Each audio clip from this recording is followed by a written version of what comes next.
What's up, y'all? Thank you so much for clicking into this video. My name is Joy, and thank you for joining me on my little pink cozy corner of the internet. As you can see by today's title, today we are talking about the 25 books that I want to read in 2025. So if that's something that you're interested in and you want to see what I'm trying to get into this year, then stay tuned.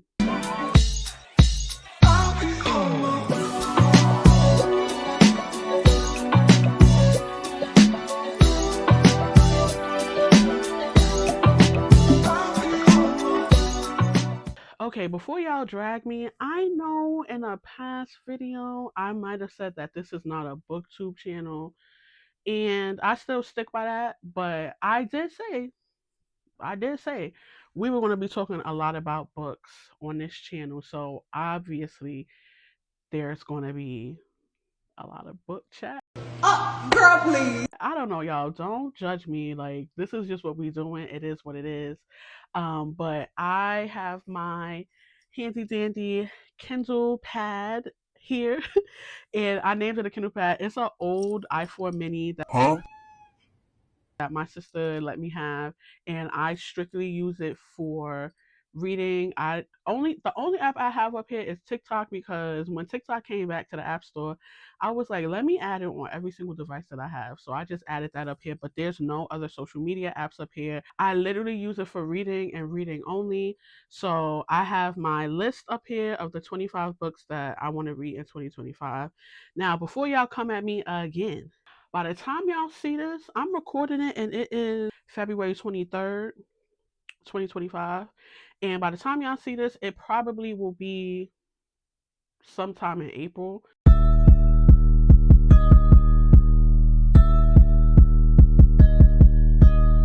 So please don't judge me, y'all. I really wanted to start my YouTube channel on my birthday, which is March 17th. And so I had an order in which I wanted to produce these videos, but I wanted to get a jump start because the word is consistency. We're going to grow this community. The only way to grow it is to be consistent and to consistently show up. So if you're looking at this in April or anytime after that, and you're like, girl, the year is half over or whatever, just know there's probably some books that I've already finished that's on this list. But I still wanted to share like some of the books that I'm really trying to prioritize this year. So let's get right into it. I feel like this little thing might be annoying, so I'm gonna hold it. Okay, it's just gonna have to jiggle. If you watch my intro, my booktube newbie tag video, I mentioned that I read across genres. There probably isn't a book in a genre that I wouldn't read. There's definitely a different mix of genres in this list. The only genre that you probably will never see me read, and I mentioned this in my other video as well. I'll tag it below if you want to check it out. But the only genre that I probably will never read is horror, because I be getting scared. I'm a scaredy cat. I don't care. I wear the title proudly, but spooky stuff be a little too real for me, bro. Like, I'm just like, nah, it could happen in real life. So I don't fool with it. So let's just jump right into the list. I feel like I'm yapping. Let's just jump right into the list. Okay, before I start, let me give a little disclaimer. To me, a series counts as one book. So this list is definitely very ambitious. I recognize that, like, that it's probably a lot going on here. So bear with me, like, don't be like, Joy, now you bugging, girl, because I already know. There's a high likelihood I probably will not get to every book on this list, but I don't know. I'm always up for a challenge. You did. You did. Okay, so let's just jump right into the list. The first book that series rather, that I really want to complete this year is The Faithful and the Fallen by John Gwynne. I read Malice last month, and I absolutely love that book. I do rely on the library system in New York a lot to read a lot of these books. So I have the next two books on hold. So I probably will finish those in the next month or so.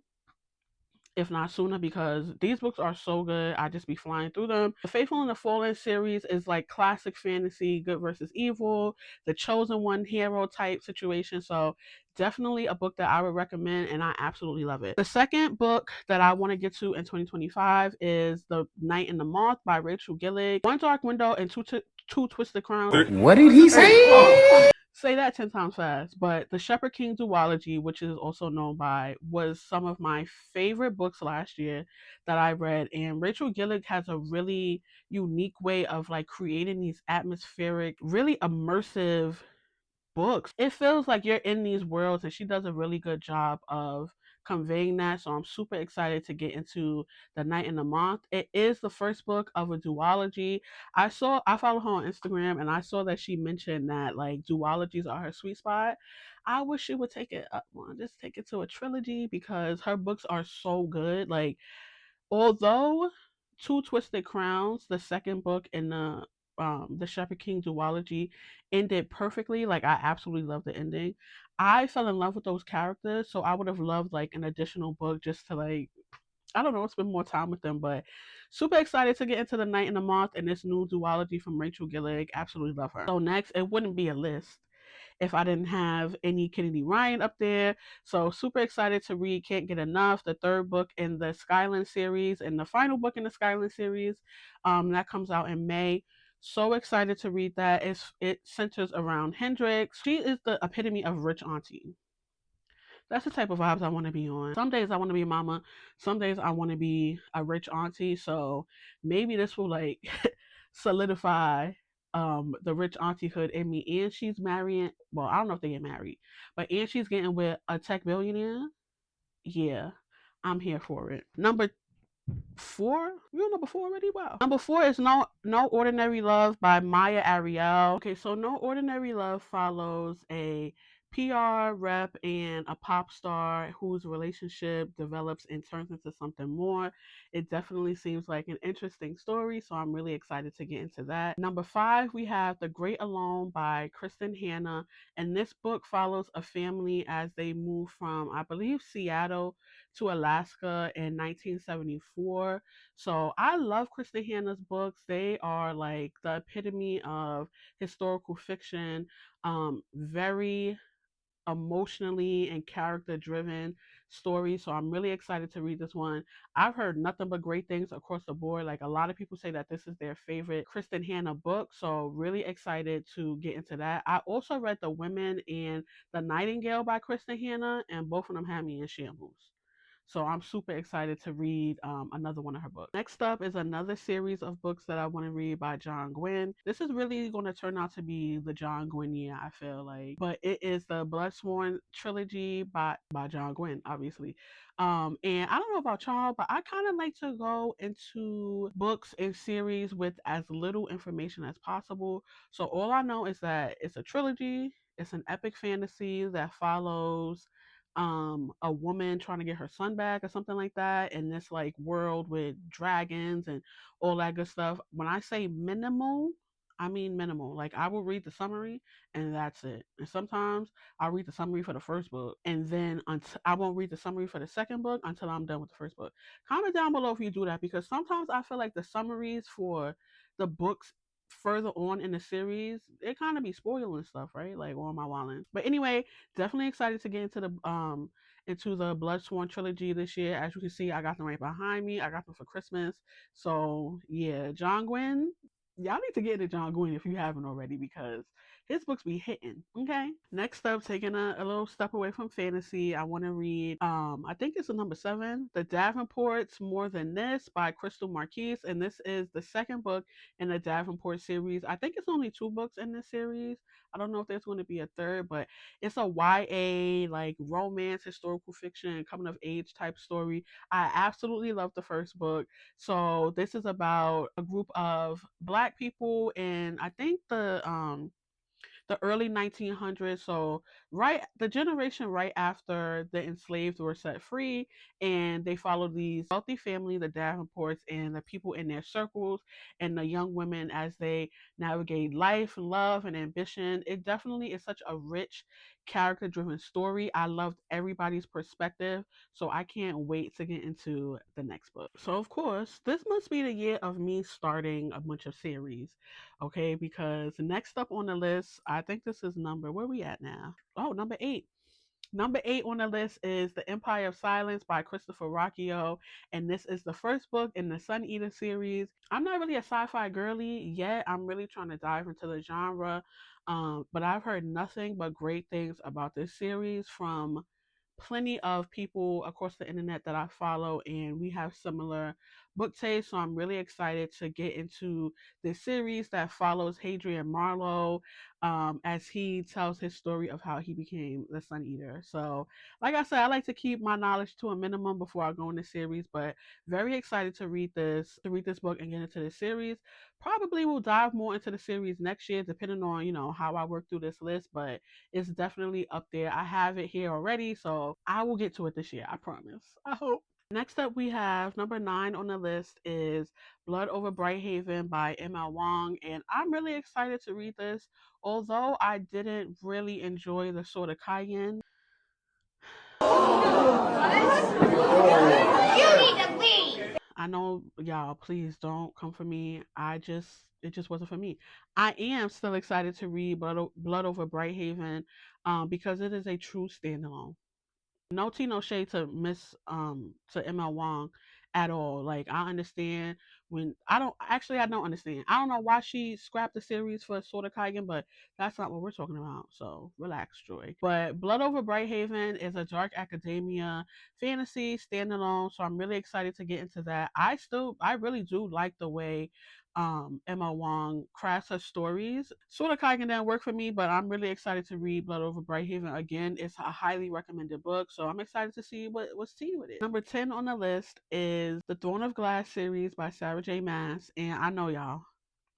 I know it's either 8 or 9 books. It's a really long series. I just started the first book, Assassin's Blade. Well, it's a prequel or whatever. But yes, I'm reading that one first. But I love the way Sarah J. Maas writes. I really connect with her stories. I loved Akatar, and Crescent City was like whatever. But I'm really excited. I heard that this is her best body of work. So far I'm really enjoying the Assassin's Blade, so we'll see. And this story follows Selena Sardothian. Y'all let me know if I'm pronouncing that right. But she's an assassin, and it just documents her journey of assassinhood, I guess. I don't know, y'all. I keep telling y'all I try to know as little as possible. But yeah, definitely excited to get into that series. I don't know if I'm going to finish that this year amongst all the other series. I did want to start it to at least see like if it's something that I would enjoy. I am enjoying it so far, thank God, because I got the whole set for Christmas. Yeah. Will I ever stop buying the sets before I read book 1? Probably not. Number 11 on the list is The Poppy War by R.F. Kuang. I know, I've heard that this book is absolutely devastating. It shows really true realities of what life at war is like and the consequences of war. This would be like my first R.F. Kuang, reading one of her books or her series, whatever. So I'm really excited to dive into her body of work. I have seen a lot of videos about the Poppy War, as much as without spoiling, because I don't want to ruin the book series. I'm really excited to read these books because I heard that it's just like really moving and like eye opening. I heard that the way R. Kwong writes is like fantastic. So I'm really excited to dive into this series. I really don't know much about it, if you couldn't tell by the way I'm kind of like rambling through it. It's definitely a series that I'm interested in getting into. I love an action-packed, emotionally devastating read. So yeah, that's right up my alley. So where we at? Number 12 is Mistborn by Brandon Sanderson. Like I said, I think that 2025 is going to be the year of me starting series because again, this is another first book in the series. Mistborn is where Brandon Sanderson himself suggested that you start the Cosmere journey, And let me know down below, like, should I do a video documenting or a series documenting me reading through some of these series, reading through the Cosmere? I'm really excited to dive into the Cosmere. I hear that it is like peak fantasy. Mistborn is like another the good guy, good versus evil, the triumphant one from like meager beginnings type of story, and I just love those. I love to see the character development in these types of stories. So really excited to dive into the Cosmere. All right, y'all. Number 13, we like halfway there almost. Number 13 is Artificial Wisdom by Thomas Weaver. Artificial Wisdom focuses on how far people will go to use technology to fix a climate crisis. So it's a very like near future. I think it takes place in 2050, which is not far from now. That's 25 years from now. Really excited to explore this story by Thomas Weaver and really see like, the realities of AI and how we can use AI and how that can affect climate change and things that are really like pretty much what's going on right now. So I'm really excited to dive into this story and see what it's all about. This is another book that has really great reviews from some of my favorite online book creators. So I'm really excited to dive into this one. Number 14 on the list is The Dream Hotel by Layla Lalami. I hope I'm pronouncing her name right. But this is a dystopian science fiction near future story that focuses on a world where even your dreams can be surveillanced.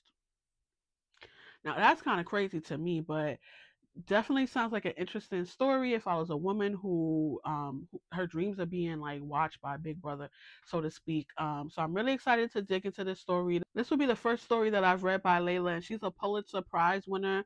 So the book finna hit. Number 15th on the list is from my girl, Lisa Jewell, and the name of this book is called Don't Let Him In, and it follows this woman and her daughter, and the woman is a widow, and this man comes into her life that's too good to be true, and the daughter is like, I don't know about you, and just like this eruptive thriller. If you know anything about Lisa Jewell, you know that her stories be having the most crazy twists and plot twists and turns and everything like that. So super excited to dig into her newest work this year and see, what the thrills are. Next up, I really want to make sure that I'm reading some nonfiction books this year as well. And number 16, I think we're at on the list, is The Rape of Non King by Iris Chang. I just have to make sure that I got the author's name right. This book is about the forgotten Holocaust of World War II and the mass murder and rape of Chinese citizens by the Japanese Imperial Army.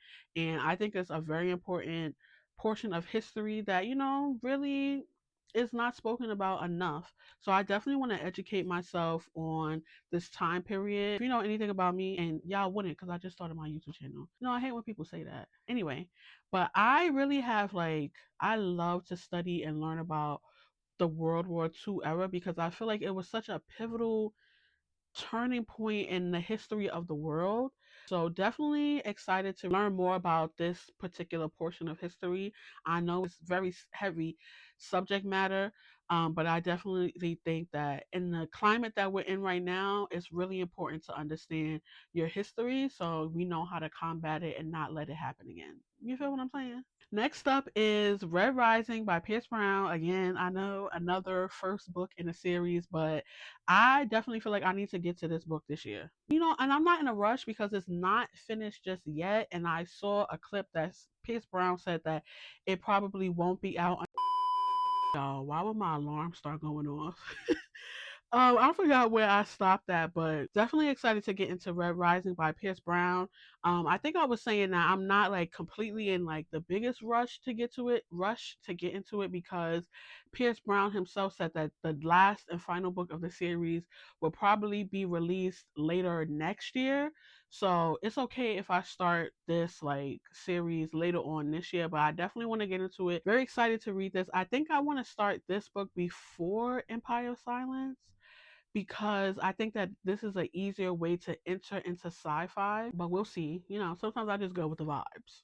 Next up is a book that I already read, and it is called Do What Godmother Says by L.S. Stratton. And y'all, This book was so good. It is a story that follows Shanice, who is in the present time, and Estelle, who is a Harlem Renaissance writer, and just tells a story of how their worlds collide over a painting that was left to Shanice from her grandmother. Definitely took some twists and turns that I was not expecting. It was a really, really great book.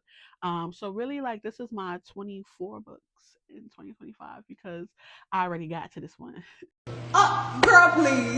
But yeah, it was a really great book. Definitely would suggest you picking it up. Next up on the list, I don't even know what number we on, y'all. We are on number 19, almost to the end, and that is The Favorites by Lane Fargo. And I'm really excited to read this. It is a contemporary romance, I believe, and it focuses around two figure skaters that were childhood sweethearts and them navigating cutthroat world of figure skating, and I am here for it. I don't think I've ever read a book that takes place that has ice skating as like the focus. So I love ice skating. Definitely, well, I love to watch it. I don't love to ice skate because them skates hurt my feet. But I'm excited to get into this book. Number 20 on the list is The Unexpected Diva, a historical fiction by Tiffany Wilson. I absolutely love historical fictions. Let me know down below if y'all want me to do a video where I share some of my favorite historical fiction novels because I just love the genre. I love being able to learn about different times in history, different historical figures that really aren't prevalent in today's media, especially when it focuses on Black history. So, this is the story of Elizabeth Taylor Greenfield and her rise to becoming an unexpected opera singer, I believe, during slavery. So definitely a story that is untold, and I'm really excited to see how Tiffany Wilson crafted this story and learn more about some hidden figures in our history. Number 21 on the list is another series. I know. And it is the Broken Earth trilogy by N.K. Jemisin. This is actually a series that I am prioritizing to read this year. It is by a Black woman author. It's a fantasy sci-fi mix, and I definitely need some of that in my life. Okay, and this is I think it's a post-apocalyptic type story where the seasons have changed and the earth is broken. So I'm excited to read. This series is very highly regarded. Each book in the series has won several awards. I have not heard one bad thing about this series. So that's why I'm going to prioritize it. Okay. Number 22 is another series, but I don't know if I'm going to read the whole thing like straight through, but it is the Wayward Pines series by Blake Crouch. I love Blake Crouch. If you watched one of my booktube newbie tag, I mentioned that Dark Matter by Blake Crouch is one of my favorite books since I started my reading journey. And I actually watched Wayward Pines, the TV adaptation, years ago, like before I got into reading. I didn't even know who Blake Crouch was, and it was really good, very like sci-fi, a little bit creepy, out of my norm for TV, but definitely up my alley for reading. So I'm excited to get into this trilogy. Blake Crouch writes in a way that really is captivating. I personally feel like he writes for TV. Like his books just have like an image. It's easy to follow in my head. It feels like I'm watching a movie. Wayward Pines follows, I think, an FBI agent that stumbles into this town that he can't get out of, and all of the drama that comes with that. So yeah, definitely excited to read where the show originated from. Next up, we have Scythe by Neil Shusterman. I know that's another series, but this is the year of the book ones. Let's just dub it that officially. Really excited to read this. Another Black author. This book is about a world where death doesn't exist unless the Scythes come and like pretty much does population control. So I'm excited to like dig into this series, at least book one, and it's a book one this year, and it's a YA dystopian sci-fi series. So really excited to see what this is about. Next up, another series. I told y'all in the beginning though that this is the year of John Gwynn as well. So I really want to get into Of Blood and Bone, that trilogy by John Gwynn as well. Like I probably will most likely go continue that series this year as well for sure because it takes place in the Banished Lands. I think 150 years after the Faithful and the Fallen series. So I know I'm gonna want to keep the vibes going with that. Really excited to get into more John Gwynn, obviously. And last but not least, number 25 on the list is Onyx Storm by Rebecca Yarros. I listen. I love the Empyrean series. I had such a good time reading Fourth Wing and Iron Flame. I'm so excited to get into book three. Now, I'm not rushing to get into it because although I really have enjoyed it, Rebecca Yarros has said that she's taking a break. I don't know how long it's going to be before we get more books in the series. And I wish I would have waited to read it until the series was done, but here we are. So I really don't want to rush and read it because it's going to be a while before the next book comes out. But you know what? I don't even fault Rebecca Yarros. She needs a break. Putting out three best-selling books pretty much in like 3 years, that's over like 200 pages. That's a lot of work. So she deserves the rest, but I ain't rushing, girl. Because Rebecca gonna leave you in shambles, okay? But yeah, y'all, those are the 25 books that I want to read this year. I'm so excited to just like continue to read these fantastic stories and explore these different worlds. Let me know in the comments below if there are any books that I shared that's on your list, and let me know some of your priority reads for 2025 because my TBR is the length of a CVS receipt at this point. Like my great grandkids is going to be reading through my TBR at this point. But definitely let me know down below what you're looking forward to reading this year, and I will catch you in the next one. Bye.